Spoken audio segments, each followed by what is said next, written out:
and by Lincoln, and they were supposed to help freed people all over the South to adjust to society, to help them with like schooling, with medical care, and with finding jobs.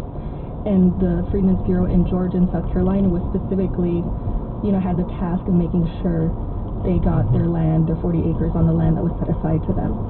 And just to note, there was not a promise of a mule, but some people did receive them. Yeah, it's like a big misconception. I don't know how that, was included, but some people did get mules, but it wasn't actually part of like the policy. This 2-year investigation, because it's 2 years, right?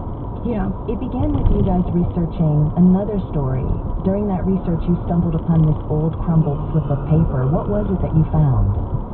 Yes, I was looking for a different story, and then someone had suggested that I look at the Freedmen's Bureau records at the National Archives, and then I was looking at these documents, and it was just such a striking image that I looked really closely, and it said, Fergus Wilson, under the order of Special Order 15, has selected 40 acres on Sapelo Island, Georgia. No one is to interfere with him. He has the right to possess and hold this land until further authority from Congress. That's not word for word, but that's basically what it said. And I, at the time I didn't realize what Special Order 15 was, but the 40 acres, I started looking at all the other documents in the files. There were lots of land titles with the same language, but a lot of people had 40 acres.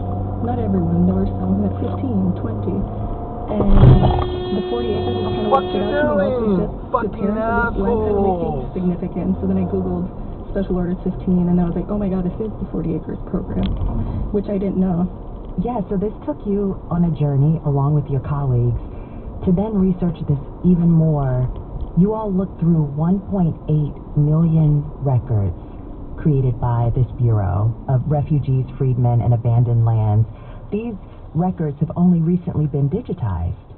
Yeah, it's been such a long process for these documents to be made easily accessible to the public, because before, these documents were basically in boxes at the National Archives Research Center in D.C., and many historians have come out and looked at them, but you have to know exactly what you're looking for, because they're not just going to let you loose on all 1.8 million documents, so you have to know what to ask for. And then, like you said, there were like nearly 1.8 million documents that people have to look through, and the handwriting, let me tell you, this handwriting of most of these records is nearly impossible to read.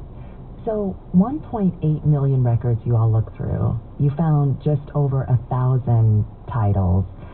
And I was wondering if this indicates that this issue of doesn't work. At the state and local level, they're taking those statistics and they are saying that crime in California